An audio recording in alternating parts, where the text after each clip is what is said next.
Agradeço muito ao convite de vocês, a oportunidade que me dá de conhecer esse campus. E ainda por cima, hoje de manhã, fiquei sabendo pelo João que a sessão era na Sala Paulo Freire, que muito me agrada, porque foi talvez meu primeiro chefe com quem trabalhei e grande, imenso amigo, né, por muitos anos. Então, caí aqui na Sala Paulo Freire, me sinto com a presença do velho amigo na sala. Agora bem, o pedido que o João me fez foi de uma reflexão a propósito do diálogo teórico-metodológico entre história, economia, teoria política, geopolítica, etc., né, nos tempos que correm. E eu respondi no primeiro momento que eu não sou nem historiador, nem sou economista, portanto, não seria ou não sou a pessoa mais indicada para essa reflexão, não? Mas assim mesmo me dispus fazê-la porque João instigou, conclamou a que eu fizesse uma espécie de, não uma conferência de jeito nenhum, uma aula, uma reflexão em voz alta, como aliás o Paulo Freire gostava de fazer, sobre uma experiência concreta de pesquisa, sobre uma área determinada de pesquisa no campo da economia política internacional, onde houve, e já lhes contarei, a proposta, o desafio, a intenção muito forte de aproximar e de estabelecer um diálogo construtivo, teórico e metodológico exatamente entre economia e política, sobretudo, e depois, com o passar do tempo, do desdobramento da polêmica sobre a qual me referirei, a história, e cada vez mais a história. Não é?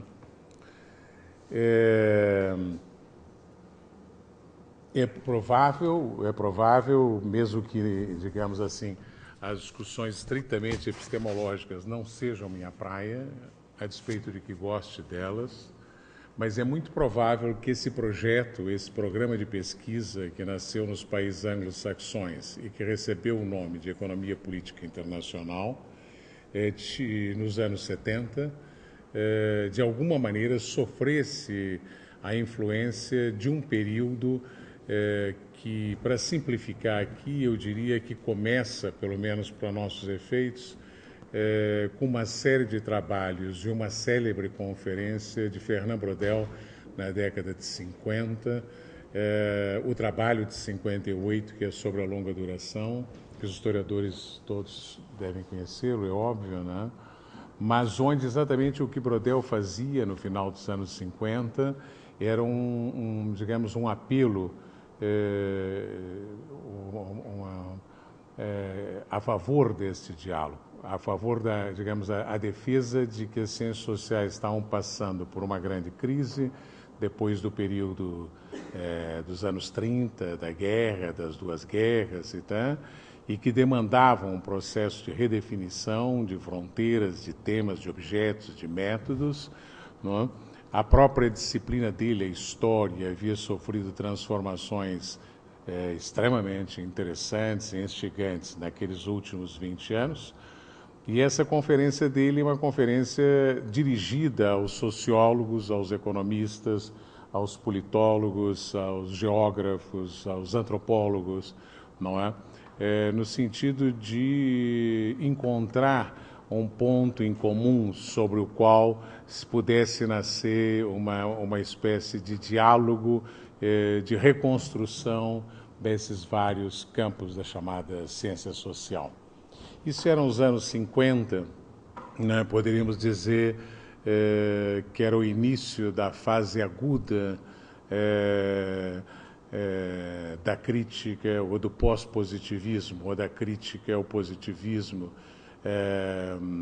e talvez iniciada não só, mas fortemente por Karl Popper, e depois todos os seus seguidores, mais ou menos discípulos, não é? E que introduz uma discussão na segunda metade do século XX de imensa importância no campo epistemológico e que repercute em todas as ciências sociais, não é? Dando lugar, não Popper, mas talvez já numa derivada do Feyerabend e coisa parecida, Foucault com certeza, Rorty com certeza, vão plantando os fundamentos daquilo que se chamou de pós-modernismo nos anos 80, 90, não é? E que teve muito impacto nas ciências sociais, grande impacto, e também na teoria política internacional, não é? Acho que menos na economia.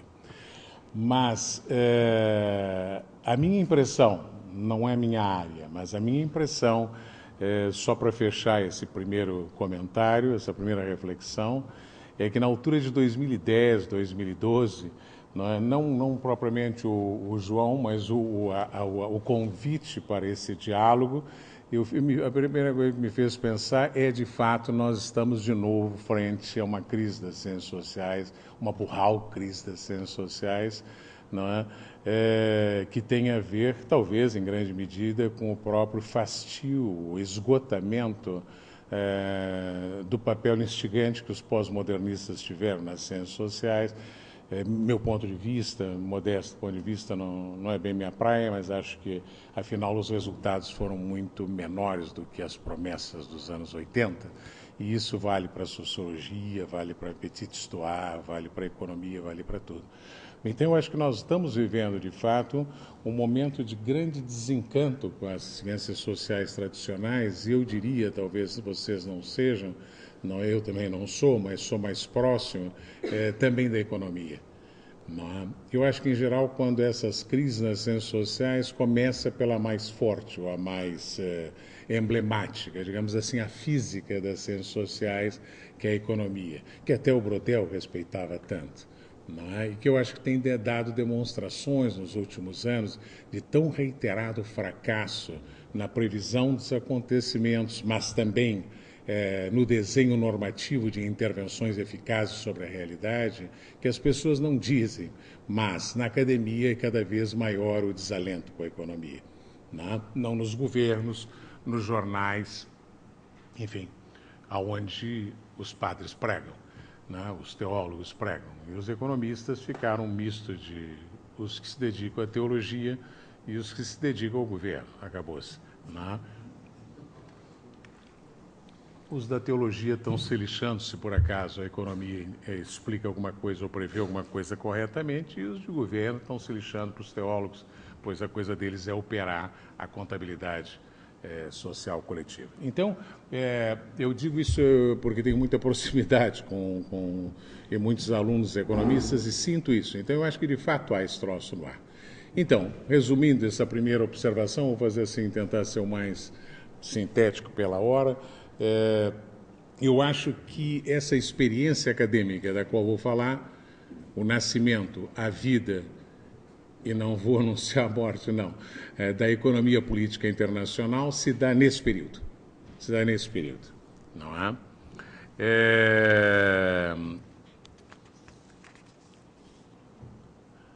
E é interessante, porque em 1969, 70, não é? Digamos que era o auge daquilo que o Hobsbawm acabou cunhando com a expressão época de ouro. Não sei se foi tão de ouro assim, mas de qualquer maneira todos os keynesianos repetem isso, não é?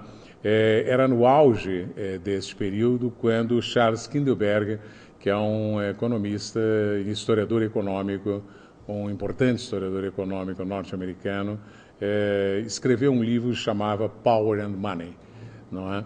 E fazia um apelo, não é? Fazia um diagnóstico e um apelo no sentido de não é mais possível entender a economia internacional sem incluir na análise as estruturas de poder, funcionamento do poder.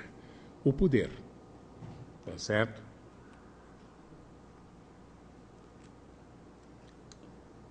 E já não é também mais possível manter a análise da política internacional adstrita apenas ao comportamento dos Estados soberanos na defesa das suas soberanias nacionais. Dizia ele, o que parece óbvio hoje em dia, talvez naquela época já bastante, não é? Que não havia Estado que não tivesse uma responsabilidade, um papel, um envolvimento e não sofresse uma determinação, causação, sobredeterminação, como vocês queiram chamar, que viriam da economia. Resumindo, não é? Um bom economista internacional hoje não pode mais pensar o seu objeto sem entender de poder. E um bom politólogo, diria ele, não é? Falará de sexo dos anjos se não incluir no seu objeto, a atividade econômica, a economia. Quase na mesma data, na Inglaterra, uma economista iconoclasta de nome Susan Strange, não é? Que para quem conhece aqui no Rio sempre me fez lembrar um pouco a Maria Conceição Tavares, que era uma pessoa que batia muito, criticava muito e era excelente desconstrutivista, não é? Mas nunca foi assim propriamente a grande formuladora. Ela ia um pouco, não é? Brilhante, absolutamente brilhante. E e era a única mulher que os homens americanos respeitaram. Ela batia e eles gostavam. A começar pelo Kindleberg. Mas, digamos, eu a cito porque se fosse para dizer algo assim, diria que ela foi a mãe, como Kindleberger foi o pai, do nascimento desse novo programa de pesquisa que os anglo-saxões chamaram de economia política internacional. É óbvio que qualquer um de nós pode dizer que a temática deste programa já existia antes deles. É óbvio que a teoria do imperialismo já foi economia política internacional, não é? Avant la lettre. Mas, digamos, é o momento em que o mundo anglo-saxão cunha a expressão, cria a disciplina, multiplica os cursos, inaugura pós-graduações pelo mundo inteiro, a tal ponto que até eu, finalmente, acabei contribuindo a criar uma aqui no Rio de Janeiro e fui coordenador até durante um tempo. Pois bem, qual era a ideia da Susan Strange? A mesma coisa. Um trabalho pioneiro, absolutamente no ponto, que chamava International Economics and International Relations, a case of mutual neglect. Um caso de mútua negligência entre a teoria internacional e a teoria econômica. E ela voltava a insistir na mesma tese do outro lado. Nessa época, não sei se eles eram amiguinhos, acho que não. Entende? Nasce nos dois lados. Digamos, é um programa de pesquisa fundamentalmente anglo-saxão, como, aliás, a economia também. Mas a ideia dela era uma ideia muito na direção da globalização da economia, da integração das economias nacionais, do surgimento de grandes empresas, e dizia Susan Strange, os Estados não são mais só os grandes atores, uma conversa que depois vocês ouvirão com insistência nos anos 90 e início do século XXI, estou falando de 1970. E estou falando isso porque ela vai ser surpreendida por uma espécie de um vagalhão, não é, que afogará as suas primeiras ideias otimistas a propósito da integração, da globalização e da necessidade de começar um pouco a diminuírem a presença ou o papel atribuído pela teoria às fronteiras e aos Estados. Isso era 1970, não é?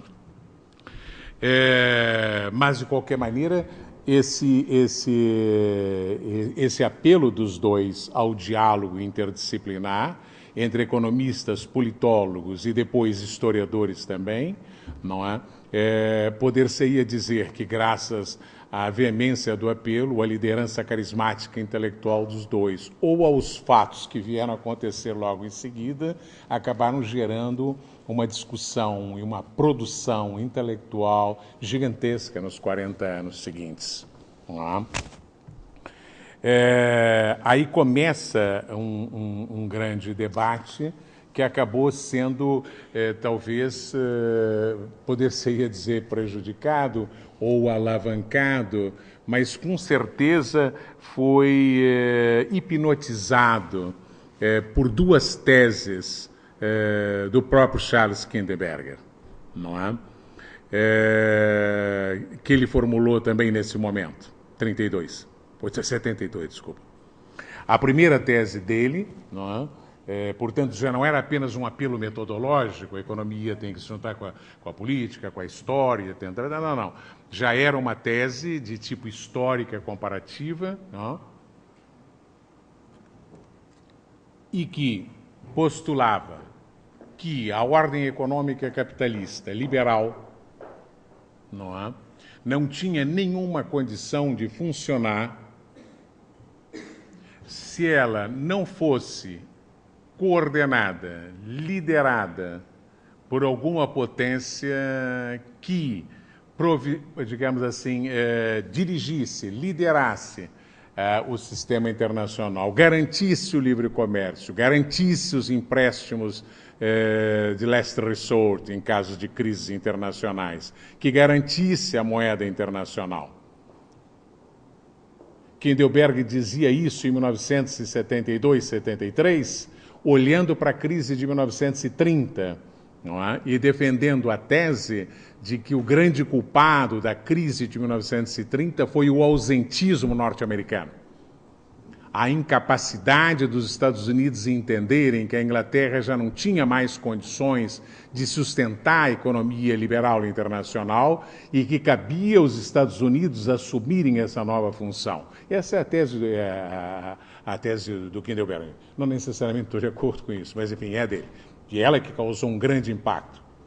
Porque, na verdade, o Kindleberger não estava formulando uma tese de importância histórica. Aliás, o livro dele sobre a crise de 30, esta tese ocupa as duas últimas páginas, ou três, não é? É como se fosse assim, no finalzinho, não tem maior relevância. E talvez não tivesse maior relevância se Kindleberger não estivesse escrevendo isso exatamente no momento em que uma sucessão de fatos realmente graves e disruptivos, sobretudo do ponto de vista norte-americano, inauguravam a ideia de que a humanidade ou o mundo ocidental estivesse vivendo de novo o início de uma crise análoga à de 30. Era 1971-73 e foi quando entrou em crise o sistema monetário de Bretton Woods. Era 1973 quando encerrou-se, por decisão arbitrária e unilateral dos Estados Unidos, o sistema de Bretton Woods. Os Estados Unidos foi o grande líder que o criou em 44 e foi o que o encerrou em 1973. 1973, não esqueçam, ou relembro aos mais jovens, não é? Foi o ano em que os Estados Unidos perderam a guerra do Vietnã, ainda que as negociações de paz se prolongassem até 75, tá certo? E depois de 73, por consequência da derrota no Vietnã, os Estados Unidos perdeu, como efeito dominó que eles sempre temeram, o Laos e a Camboja. A Conchinchina foi-se. 1973 foi também a Guerra do Yom Kippur, que não foi prevista pelos serviços secretos americanos e que acabou tendo uma coparticipação, na época considerada muito importante, no choque, no primeiro grande choque do petróleo. Hoje a leitura é um pouco diferente do que passou lá, mas enfim, naquela época foi lido assim, não é? A capacidade de chantagem dos países da OPEP que pressiona o preço para cima e uma economia capitalista de sucesso que vinha navegando há 20 anos em festa, com o barril a $2, levou uma lambada e o barril foi para 10 e depois foi para 20, não é? digamos assim, o suporte, os dois grandes suportes da felicidade do Hobsbawm, entende, que era uma moeda estabilizada pelo hegemon e uma energia fornecida a preço de banana, garantida pelo hegemon, foram-se para o espaço. Como o hegemon também perdeu uma guerra por um país que era considerado de menor relevância, inicia-se aí, né, uma preocupação no meio intelectual, acadêmico, para não referir ao político, mas sobretudo acadêmico norte-americano, e depois na sua vasta zona de influência, inicia-se aí uma preocupação, uma discussão, uma reflexão, uma pesquisa, digamos assim, toda ela em torno a uma ideia-força que se transformou numa obsessão por 40 anos. A tese da crise da hegemonia americana. Foi nessa hora, e não quando vocês nasceram, ou agora quando vocês já estão na idade universitária, não é, que se falou em crise da hegemonia americana. Até porque, de fato, nesta década de 70, depois do Vietnã, Laos, Camboja, dólar, petróleo, blá, blá, blá, blá, entende? Ainda os Estados Unidos levaram de lambuja no nível das humilhações, né, a Revolução Sandinista na Nicarágua, isso é, nas barbas dos Estados Unidos, né, a Revolução dos Ayatolás do Irã, em 79, portanto, perderam um dos principais baluastres da geopolítica americana no Oriente Médio, não é certo? E para culminar a festa, entende, ainda houve o rapto da Embaixada dos Estados Unidos, a humilhação dos helicópteros no deserto, parará, e finalmente a Rússia, a União Soviética, invadiu o Afeganistão. Quer dizer, uma década, digamos assim, olhando, é óbvio, da ótica do Departamento de Estado e do Pentágono, humilhante. Humilhante. E, digamos, todos os intelectuais, todos os analistas internacionais olharam e só viram essa humilhação. E aquilo que nascera como um projeto de diálogo entre a economia, a política, a história e a geopolítica, e que recebeu o nome de economia política internacional, transformou-se numa espécie de samba de uma nota só. A crise americana, a crise americana, a crise americana. Não? E esse tema exerce uma força gravitacional tão intensa, que eu quase ousaria dizer que a economia política internacional anglo-saxônica, e por derivação alguma coisa nossa também, entende, não falou de outra coisa durante 30 anos. Vamos dizer assim, trata-se de uma disciplina que nasceu com uma bela ideia, que se transformou numa obsessão e que, se os seus autores não tiverem um mínimo de cautela, morrerão junto com ela e a sua economia política internacional. Agora, dentro desse campo de pesquisa, que é uma coisa importante, para quem não conhece, mas mobilizados por esta mesma discussão, estabeleceu-se, além de um diálogo interdisciplinar, às vezes extremamente interessante, muito interessante, não é? Um diálogo entre 3 escolas de pensamento social que não necessariamente costumavam se falar, e que acabaram se envolvendo nessa discussão, até porque as 3 aceitaram a tese central de que os Estados Unidos estavam acabando. Os realistas, hoje não tenho tempo de explicar quem eram os realistas, mas você supõe que sejam os realistas, os liberais e os neomarxistas, digamos assim, marxistas, neomarxistas, sei lá como vocês acharem que devam chamar, Stefan Gils, Giovanni Arrighi, o próprio Wallerstein, né? Enfim, e vários outros. Tá certo? Então, E nesse sentido, aliás, os marxistas ou neomarxistas, eu diria que nesse debate, ou nesse diálogo teórico-metodológico, olhando por esse ângulo, a sua grande contribuição foi introduzir pesadamente a história. Isso sim. Essa é a sua grande virtude. Porque no demais, eu acho que eles abriram mão de uma teoria bem razoável do imperialismo e trocaram por uma outra muito discutível do ciclo hegemônico. Enfim. Mas, de qualquer maneira, eles introduziram pesadamente a história, a começar por Wallerstein, depois por Arrighi, tá? Todos recorreram cada vez mais à história. Né? E boa parte deles, entende, recorreu fortemente à inspiração de Fernand Braudel. Nesse sentido, são todos, poderia dizer, pós-marxistas e neo-brodelianos, ou neomarxistas pós-brodelianos, sei lá, ou são brodelianos antes de serem neomarxistas, ou deixaram de ser marxistas fanáticos e passaram a ser brodelianos, não sei, dá no mesmo. Dá no mesmo, não é?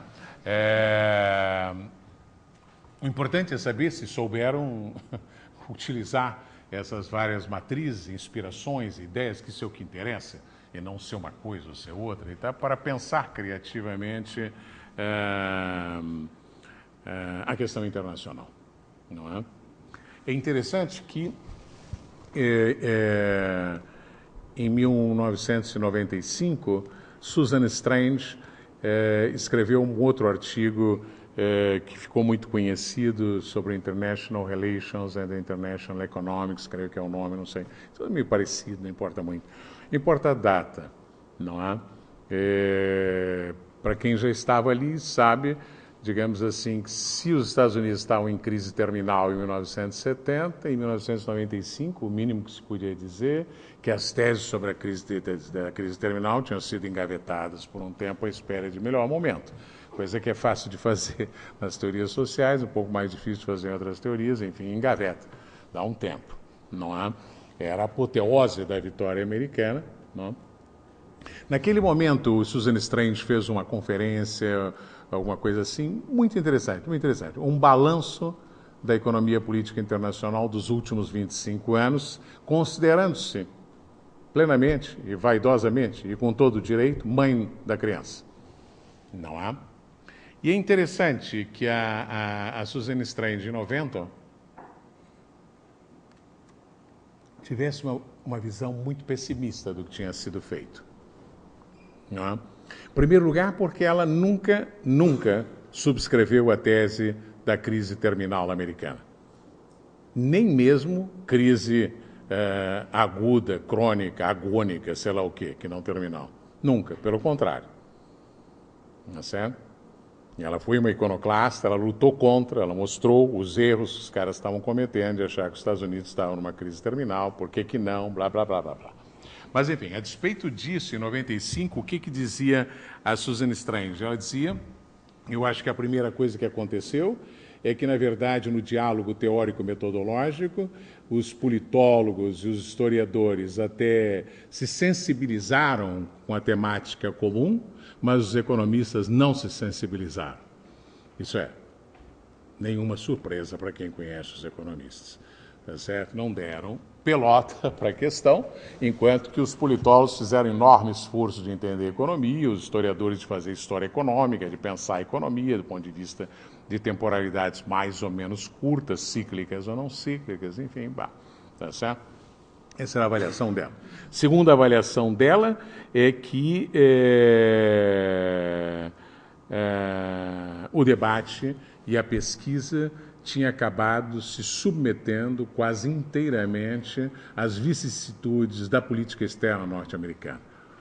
O que aparecia como um desafio é como se, na verdade, o que eles tinham proposto era um novo campo de pesquisa teórica, metodológica, tivesse transformado muito rapidamente numa teoria policy-oriented, enfim, né, normativa, racional instrumental e com o fim de orientar intervenções na política externa americana. Do meu ponto de vista, entretanto, eu acho que o problema da tal da economia política internacional, que eu mesmo dou aula e pratico e estudo, não é? Mas eu acho que o grande problema desta economia política internacional anglo-saxônica dos anos 70, 80, 90, seja realista, seja liberal, seja neomarxista, não é? É que ela tenha, do meu ponto de vista, é um ponto de vista apenas, há vários outros, enfim, mostrado imensa incapacidade teórica de explicar o que passou de fato nos anos 70, de prever o que passou depois dos anos 70, né? E de, eventualmente, se fosse o caso, corrigir, né, a sua primeira leitura, coisa que é perfeitamente normal no processo de construção crítica do pensamento e do conhecimento. Né? Não. Pelo contrário, Kindleberger, Gilpin e todos os seus seguidores, mesmo os liberais como Keohane, como Nye, ou os neomarxistas como Arrighi, como Wallerstein, ao entrar o século XXI, seguiam falando da crise final do poder americano. E em 1987, Paul Kennedy publicou aquele clássico que todo mundo lê, um bom livro, sobre a ascensão e queda das grandes potências, não é? O livro não é por acaso, se chamou Ascensão e Queda das Grandes Potências, chamou Ascensão das Grandes Potências, ou Renovação das Grandes Potências, ou Reestruturação das Grandes Potências. Não, a queda. Essa era a questão. Qual era o limite da expansão possível? Não é? Agora bem, não é? O que me parece, do ponto de vista estrito da discussão teórica e do conhecimento e da necessidade do exercício racional da crítica, não é? Da tentativa mínima, até onde é possível, de validar ou falsificar as teses, não é?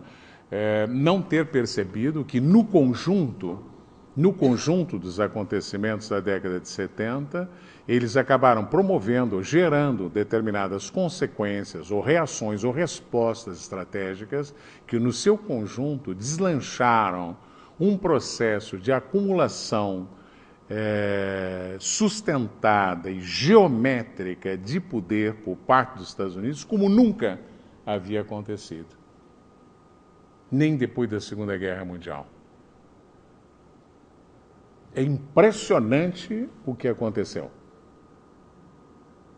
E a razão teórica ficou embevecida com a ideia da crise, ou ficou torcendo pela crise, sei lá. Também às vezes a gente fica, não é? E foi incapaz de ver o que estava passando na sua frente.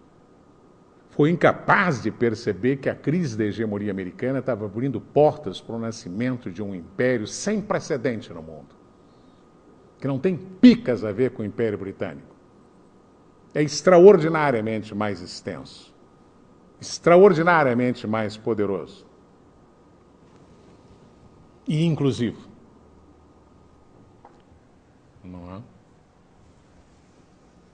Eles perderam a guerra do Vietnã em 73, reconheceram, ninguém perde a guerra num dia de um mês, né? Eles reconheceram e depois, enfim, mas as negociações já tinham começado bem antes, Francisco Carlos sabe disso, não é? Lentas, enfim, asiáticas. Mas o que é mais importante é que, ao sabor das negociações de Paris entre os vietnamitas e os Estados Unidos, na mesma época, no mesmo período, e não podemos acreditar que por departamentos desconhecidos, entende, o Departamento de Estado americano iniciava, a convite do Chou En-lai, entende, as negociações que levaram à criação da aliança estratégica que efetivamente implodiu o belo mundo do Hobsbawm. É isso que mandou para o espaço a Belle Époque do Hobsbawm. Fica ridícula a época de ouro do Hobsbawm ao lado do que a aliança entre Estados Unidos e China começaram a fazer, estão fazendo e vão seguir fazendo no mundo, do meu ponto de vista. Enfim, se me convidaram a mim para falar, então, tá certo? Não é? E isso foi a derrota do Vietnã. Mas a derrota do Vietnã foi também a que ensinou os americanos, no campo próprio da guerra, a promoverem uma revolução tecnológica nos armamentos nos anos 80. Para quem achava que os Estados Unidos estavam sendo ultrapassados pela tecnologia japonesa e alemã, se embasbacaram na frente da televisão vendo a forma como os Estados Unidos liquidaram a guerra, liquidaram com o Iraque na Guerra do Golfo, a primeira. Tá certo?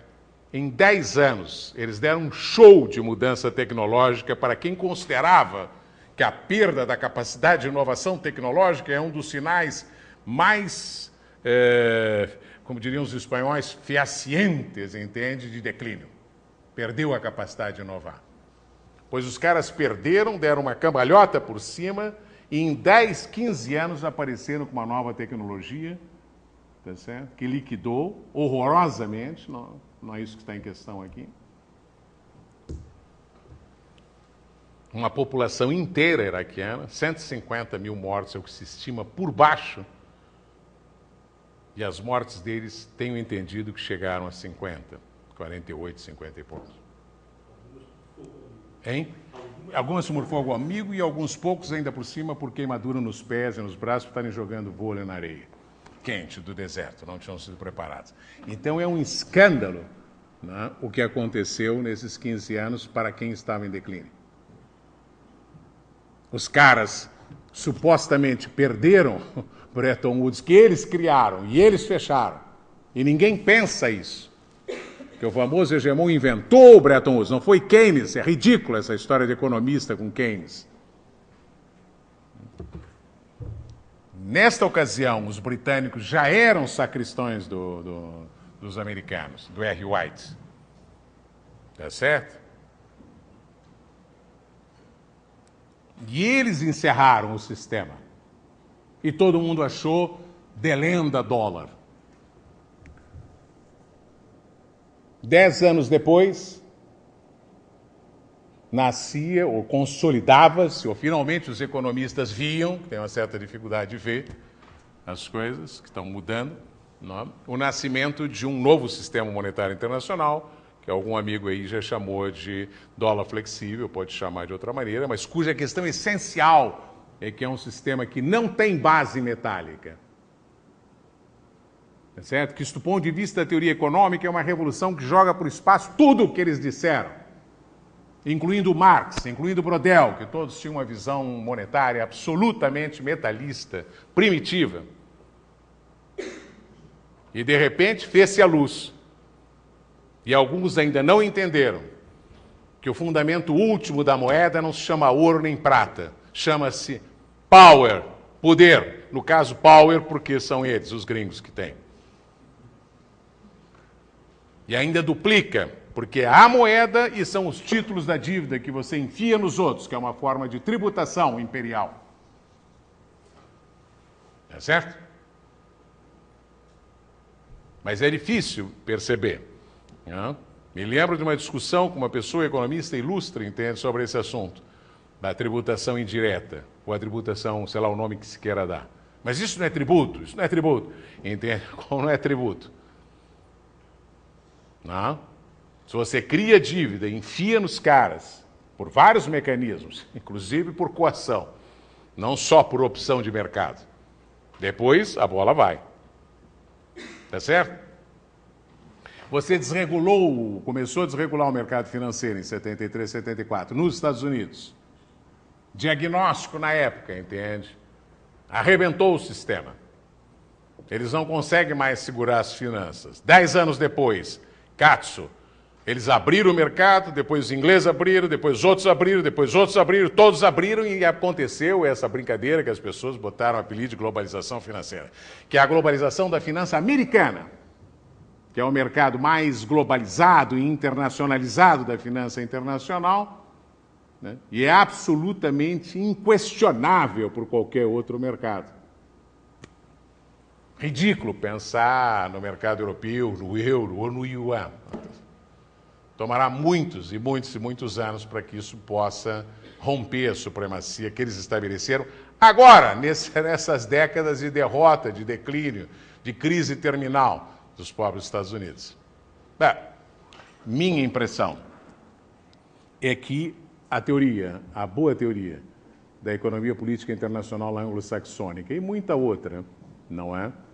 Efetivamente deu provas, frente a essa crise, inequívocas, não é? De incapacidade de ver, analisar, diagnosticar e prever. Isso acontece muitíssimo com tudo que é teoria social. Mas, o que é pior, é que depois de ver o que aconteceu, deu imensa demonstração de total incapacidade de repensar-se. E é como se tivessem ficado sentados, como dizia o Fidel há muitos anos atrás, na segunda declaração de Havana, sentados na frente de casa esperando passar o cadáver dos Estados Unidos. Coisa que vai reaparecer nos anos 2001, 2007, 2008. E aí Kindleberg, Gilpin, Arrighi, todos saíram de casa, correndo com uma banda. Alguns morreram nesse período, só sobrou o Wallerstein, que ainda bate sistematicamente na tecla que tem mais 50 anos para acabar os Estados Unidos, sistema mundial moderno, várias outras coisas. Enfim, entende? Mas a questão fundamental não é que tampouco viram e souberam diagnosticar corretamente a década de 90. Eu estou falando contra a disciplina da qual supostamente eu sou professor titular na Universidade Federal do Rio de Janeiro. Tá certo? A década de 90, entende, quem falou da economia política internacional abraçou-se apaixonadamente com a tese da globalização e com a euforia da globalização e com o fim das fronteiras e com o fim das soberanias e com a possibilidade da construção de uma sociedade cosmopolita sem fronteiras e tal. Entende? Como se de repente da noite para o dia, entende, as pessoas tivessem esquecido tudo o que aprenderam, e acreditassem que pelo fim da Guerra Fria, pelo fim da União Soviética, todo o resto,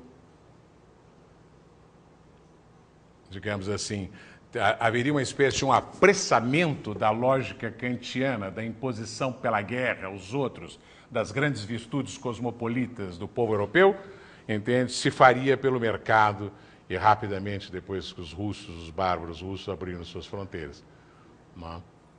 Durou 10 anos, é uma das utopias mais curtas que já houve, se a considerarmos específica. É lógico que ela digamos assim, subnetinha da utopia liberal, que essa é muito duradoura. Mas, de qualquer maneira, do ponto de vista da globalização, chegou 2001, chegou 2007, chegou 2008 e, de repente, começaram a compreender que havia de novo fronteira, havia inimigo, havia ataque, havia defesa, havia guerra, e cacete, foi tudo para trás. Tá certo? E aí saiu a banda de novo da crise terminal. Opa, nós tínhamos avisado, isso aqui agora que vai ser, agora que vai ser. Enfim, é o que vocês veem aí, não é? E não há sinal, não vou discutir porque ficaria muito longo, não é? Desta crise que está aí, financeira, pesadíssima europeia, financeira e econômica norte-americana, e seus impactos globais, entende? Do meu ponto de vista, não há nenhuma evidência de que isso desloque os Estados Unidos do centro. E o fato de que as pessoas falam da multipolaridade é um processo absolutamente normal do próprio crescimento do poder americano, tá certo? Que é, em grande medida, responsável pelo crescimento do poder chinês, do poder alemão, não é? E de vários outros poderes que hoje aparecem disputando hegemonias regionais, inclusive nós. E, inclusive, se vocês querem saber, o Irã. São as 4 ou 5 potências que hoje estão pedindo para sentar na mesa. E vão sentar. E não altera nada. Não? Tá certo? Então, essas teorias seguem não conseguindo dizer nada. E se você ainda olha para trás, não é? Tomando em conta o que eu suponho que vocês conheçam, a ideia matriz que está por detrás dela, aí já puxando a câmera mais para trás, que é a ideia de que a história do sistema mundial se move por grandes ciclos, os grandes ciclos vitais, diria Kindleberg, os grandes ciclos hegemônicos, diria Arrighi, não é? E que é uma sucessão de hegemons, entende? De líderes do sistema, né? Que teria sido, sei lá, a Holanda, depois a Inglaterra, depois Estados Unidos, evidentemente, e, enfim, disputa-se aí qual vai ser a próxima princesa, se vai ser a China, o arquipélago asiático, sei lá. Em geral, não se toma muito em conta os ibéricos. Não sei por que substitui ibéricos por Gênova, em particular o Arrighi. Mas, pá, que acho um tremendo erro do ponto de vista histórico, mas também é minha leitura da coisa.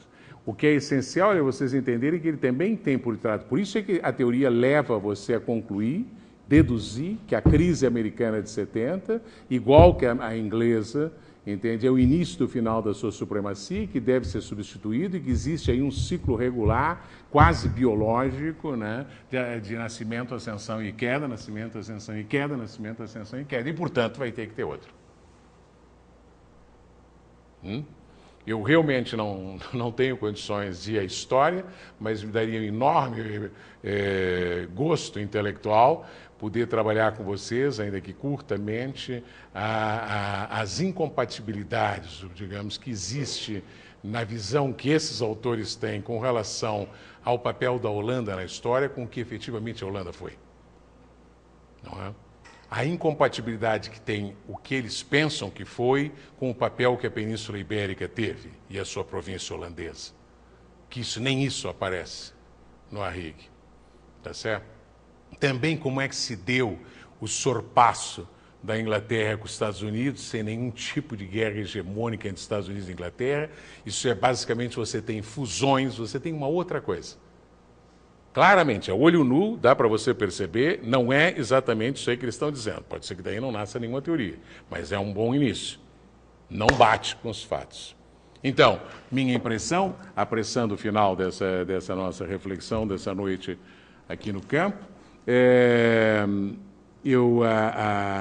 a minha impressão é que a economia política internacional fez um esforço honesto, de integração entre história, economia política e teoria política internacional, não é? Porém, ficou submetida, hipnotizada por uma grande tese central que não foi inovada, não foi revista, não foi rediscutida, que é a da hegemonia, a do ciclo das hegemonias e a da crise da última hegemonia e da discussão sobre quem será o novo hegemon. E com isso é como se tivesse criado uma cegueira, não é, para rever esses próprios acontecimentos. Pois bem,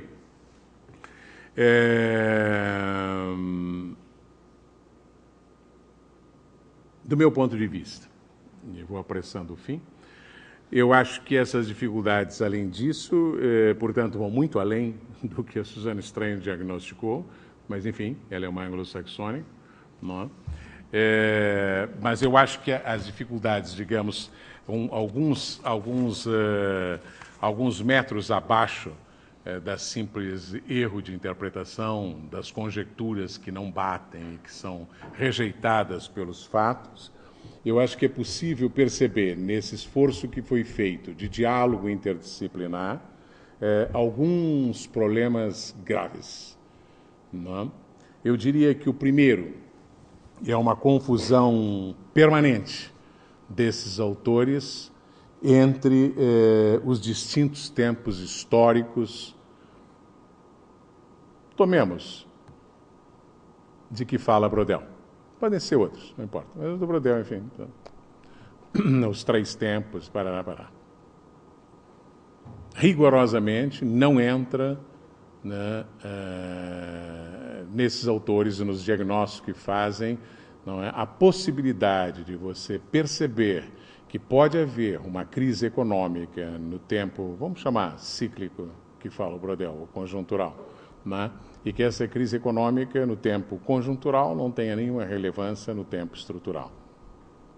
Que você possa ter uma crise de liderança americana no tempo que ele chama curto, acontecimental, sei lá como botar o nome, né? E que isso não tenha impacto no ciclo conjuntural da economia, ou que não tenha nenhum impacto no tempo estrutural. Não há esse manejo dos tempos históricos e me parece que isso é uma questão decisiva na tentativa. Nesse sentido, sim, acho que tem razão o velho Brodel, quando naquele artigo de 58 ele dizia: o que eu ofereço, você deve conhecer e lembrar melhor que eu, mas a minha ideia, o que eu ofereço a vocês para o diálogo é essa hipótese da existência, com as outras disciplinas, a hipótese dos três tempos e a possibilidade de entender que esses três tempos estão na economia, na sociologia, na política, né? E não a confusão que alguns fazem, que acham que o tempo curto do Brodel é o tempo político, da purpurina, não é porque não tem relevância nenhuma, não. O tempo curto tem qualquer coisa, na arte, na política, enfim, não é essa a questão. Então, essa questão do manejo dos tempos, que é uma oferta que foi feita pelo Brodel aos cientistas sociais, acho que eles não usaram. Não usaram. Os economistas, para que falar? Segunda questão, eu acho que todos eles, a temporalidade deles, nesse sentido, acaba submetendo em excesso ao que eu poderia chamar de tempo biológico. É uma projeção sobre o tempo histórico e o tempo social de um problema pessoal. Tá certo? Nós nascemos, crescemos e morremos. Lamentavelmente. Tá certo? Mas há coisas que não necessariamente morrem. As estrelas podem morrer. A palavra morrer é um pouco, enfim, uma metáfora. O universo pode não morrer. Tá certo? E eu acho que todos esses autores, sejam os keynesianos, a la Kindleberg, que fala de ciclo vital, explicitamente vital, não é? Até os ciclos do Arrighi, de forte sabor marxista, entende? Acabam tendo essa simplificação biológica que pode ser válida para certo tipo de análise e para certo tipo de temporalidade, mas pode condenar você a erros sistemáticos se você sistematicamente achar que tudo tem que morrer. E é uma imensa dificuldade de pensar as coisas que não morrem.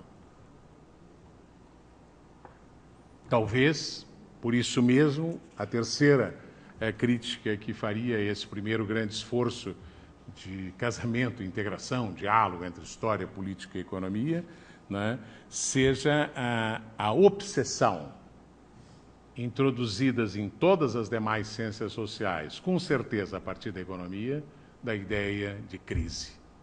Crise, crise. Crise terminal, crise inicial, crise estrutural, crise conjuntural, entende? Só tem crise.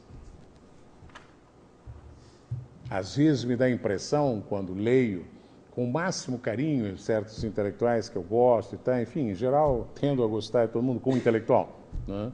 E tem a sensação de, bom, mas esse camarada, a história dele é uma história de crise. Ou então, se tudo é uma crise, então vamos mudar a palavra e considerar que a gente vive numa sociedade instável, num sistema instável, num sistema crítico. E não me assusta a cada crise. A crise faz parte do sistema. O sistema mundial é um sistema que vive, como diria o Pregodini, entende, longe do equilíbrio. Como a termodinâmica, longe do equilíbrio. Então, essas ideias de crise extraídas, de novo, da biologia médica, a interrupção do funcionamento correto do organismo, crise. E se o cara está estrebuchando, crise final. E no final, morte. Caceta, acabou. Quando não é assim, é como se você perdesse a capacidade de pensar. Analisar. Prever, entender uma coisa que escapa à sua regra. Você morre. Eu sei que é difícil pensar uma coisa que não se comporta que nem eu. E que ainda por cima tem a safada sorte de sobreviver. E eu ter que ir embora, entende? Sem poder ver onde é que ela vai. Tá certo? Nem para trás, o que de fato foi, nem para frente, o que será. Então, A minha impressão é que isso se soma logo em seguida a uma espécie, a uma visão, vamos dizer, numa das determinadas versões desta leitura das crises, tá, agrega-se ainda um terceiro elemento, que é um elemento teleológico. Tá certo? Isso é um processo cíclico, é um processo que leva a crises, e as crises levam a, sei lá, levam algum dia lá para trás, sei lá, ainda há quem levam ao socialismo, levam a maior felicidade, levam à paz perpétua, levam ao desenvolvimento pleno das forças produtivas, ao bem-estar da população, levam, sei lá, qualquer coisa que seja.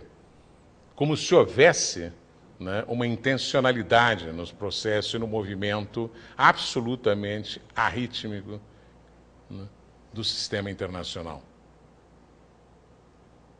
Tá certo? Como se a gente, 200 anos depois, ainda acreditasse, ainda que renegasse, mas acreditasse na ideia da história com maiúscula do Hegel e da sua filosofia da história, de uma razão que segue a seta do tempo e que muda e avança com a seta do tempo, com ou não um final.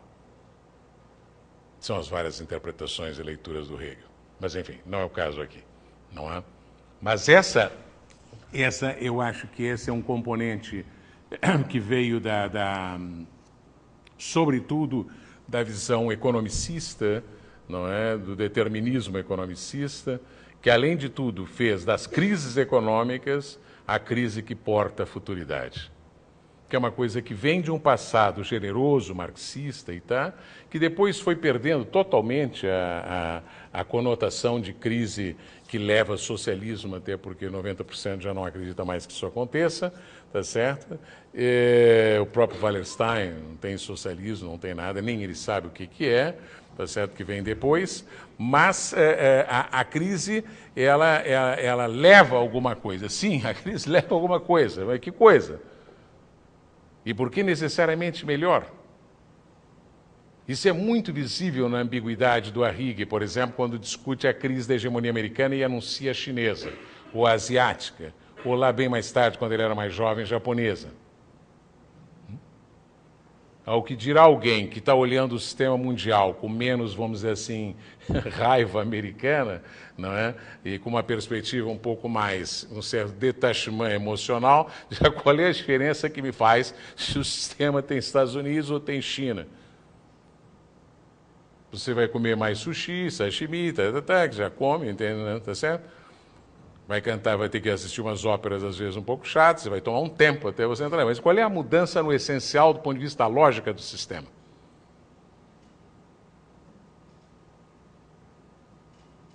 Por que, no caso americano, isso aí estaria anunciando uma revolução superadora, tirem a palavra socialismo, superadora em qualquer direção? Não é? Acho que um pós-moderno radical provavelmente se regozijaria dizer que não vai para lugar nenhum também. Mas já ir para um lugar nenhum já é uma festa, então tá bom. Não? E pensar assim, vai para algum lugar, vai seguir, vai te esquecer, você vai morrer e a onda vai em frente, entende? Se você quer ser um intelectual, se você quer estar inserido na história, entende? Não se obsessione com o final, não tem final. Você tem, o sistema mundial não tem. É um universo em expansão.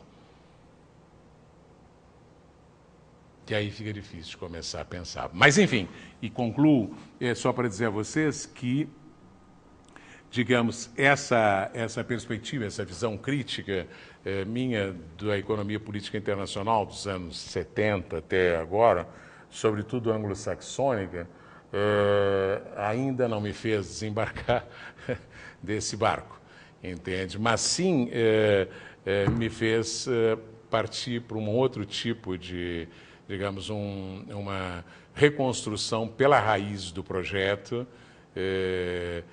mas não a partir de ideias tão simples, eu diria simplórias, como a mesma que está no Kindleberg. Nós temos que ter atenção ao Estado e à economia, porque sem o mercado não tem Estado, sem Estado não tem mercado, como se fossem duas entidades, não é, que estão ali funcionais uma para a outra e que você tem que pensar juntas, porque senão elas não podem, elas têm que estar, elas se ajudam, não é? Que é uma outra falha fundamental que está em todos, eu diria mais, e sei que isso agride muitos ouvidos, está nos marxistas também, profundamente enraizada essa separação. Não é? Então, o meu programa o que eu trabalho com um grupo de gente, tá, de pesquisa, tenta ainda salvar um campo da economia política internacional, mas partindo de algumas hipóteses mais gerais e de alguns elementos e algumas propostas analíticas de reconstrução sobre as quais estamos trabalhando ainda. Do ponto de vista geral, assim, rapidíssimo, em 2 minutos, eu diria que a primeira hipótese que talvez inclua a dos ciclos, mas vai mais além a dos ciclos, é a percepção que me parece é possível identificar na trajetória do sistema internacional no qual vivemos, que nasceu na Europa e só na Europa e se formou a partir da Europa, não é? Em vez dele ter ciclos assim, mesmo que os tenha, eles são, digamos, incluídos, não são excluídos, por um outro movimento mais amplo, como se fosse de um universo que tem grandes explosões. Tá certo? Grandes explosões.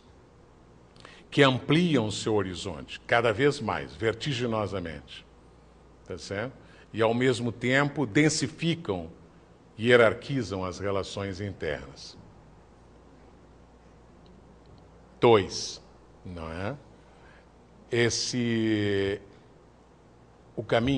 Um caminho possível para começar a entender de onde vem a energia que move esse universo, do meu ponto de vista, sim, é verdade. Por um acaso, deu-se, digamos, para usar uma expressão que os físicos cada vez mais abominam, mas a singularidade, ou o Big Bang, sei lá, deu-se efetivamente na Europa, só na Europa, e a explicação disso tanto faz quanto tanto fez. Mas a verdade é que a maneira como se deu envolve, sim, não é uma relação entre o Estado e o mercado, isso é ridículo. Entende? É uma espécie de fusão atômica entre a propulsão expansiva do poder e de todo o poder com o destroço que recebeu o nome de capital. E que se transforma em capital e deixa de ser uma atividade econômica introvertida sobre si mesmo pela força do poder. Isso, digamos, é onde começou, num grupo que tínhamos de pesquisa nos anos 80 e 90, a nossa sisiparição. Não belicosa, carinhosa, mas sisiparição. Não é? Quando exatamente na busca de entender analiticamente esta variável dos economistas, esses ceteris paribus de tantos outros, ou este enigma, como costumam dizer os analistas de jornal, que é o mundo do poder. Não é?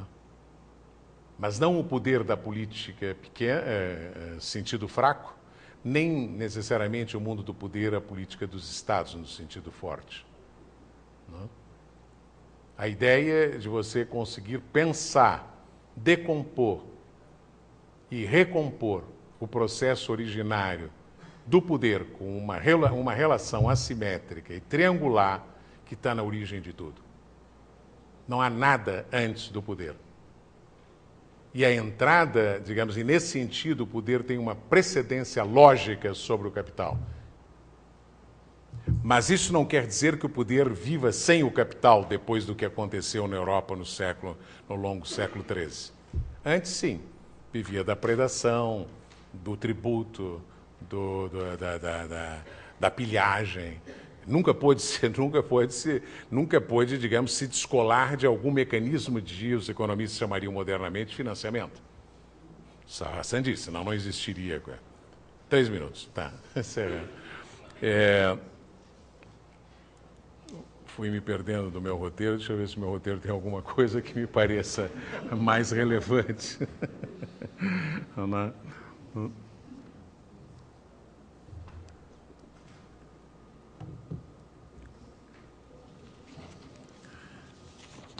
Leio para vocês, então, em 3 minutos, 10 pontos sintéticos. Aí, 3 minutos é sem explicação.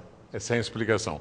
Que é por onde eu terminaria se a palestra fosse até umas 3 horas, como não pode ser, não é? O que se desdobra, não é? Decorres, não vou usar a palavra deduz, mas, enfim, a partir dessas premissas, que não pude desenvolver muito, sobre a questão do poder, da articulação, como é que funciona a expansão do poder, porque que ela é, digamos, uma... que eu sempre boto para os meus alunos o enigma de que poder é igual a mais poder. É uma identidade contraditória, dialética, não? Não há possibilidade, enquanto que a troca, enfim, não é isso. Bah, deixa para lá. Mas, a partir daí, digamos, eu leria assim, não é? Do nosso ponto de vista, sim, é verdade, a relação entre o poder e a riqueza, ou o poder e o capital, como riqueza que se acumula, não é decisiva. Mas não é a relação entre Estado e mercado da turma é uma outra coisa, não é? Segundo lugar, na verdade, o que ocorre no longo século XIII europeu é uma fusão, uma união absolutamente original e que gera uma força explosiva, expansiva, que tem como que uma face que é a compulsão da conquista e na outra face a compulsão do excedente ou do lucro, não é? Essa compulsão está presente em todas as unidades do sistema, as unidades imperiais do sistema europeu originário, quando se dá vamos usar a expressão fácil, o Big Bang, não é? Mas o Big Bang é absolutamente sistêmico. Não há nenhuma possibilidade de pensar uma unidade fora da outra, e é a dialética sistêmica que explica o movimento inapelavelmente expansivo desse sistema. Razão pela qual, dado que ele é composto de várias unidades hierarquicamente distribuídas, não é? E como é absolutamente impensável, né, mesmo utopicamente, né, o pacto robesiano, tá certo? Sempre haverá um poder, enfim, tá certo?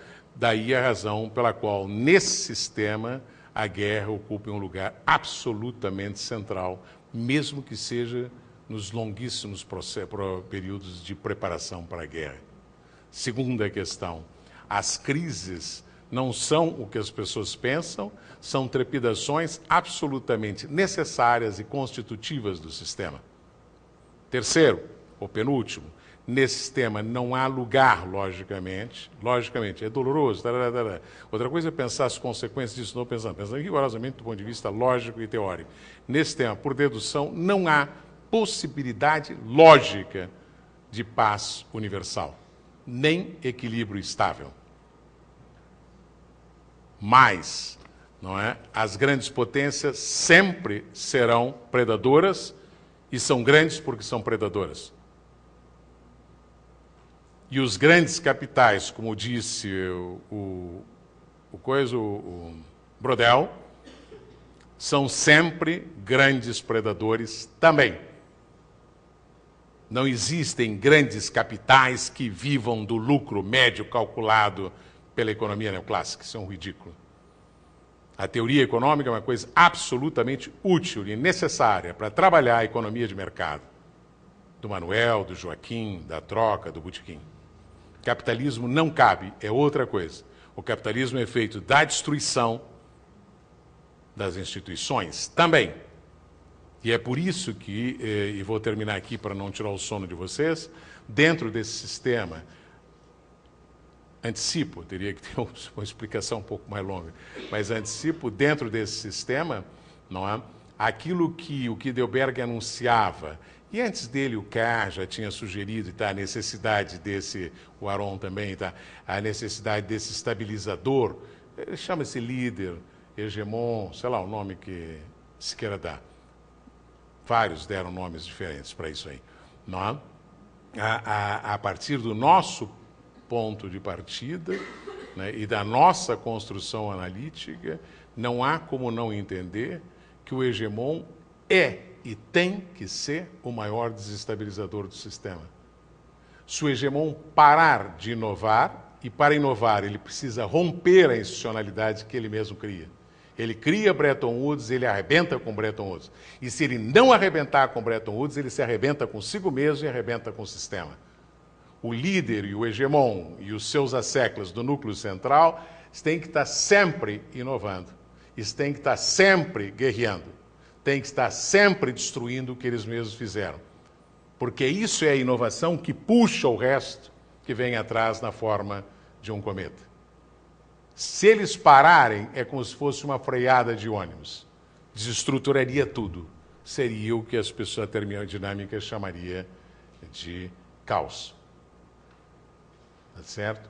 O que nos permite dizer, nesse final de noite, tristemente, que, na verdade, a crise e a guerra são dois grandes fatores de ordenação e estabilização do sistema mundial. O que é um paradoxo, mas é a dialética. Obrigado.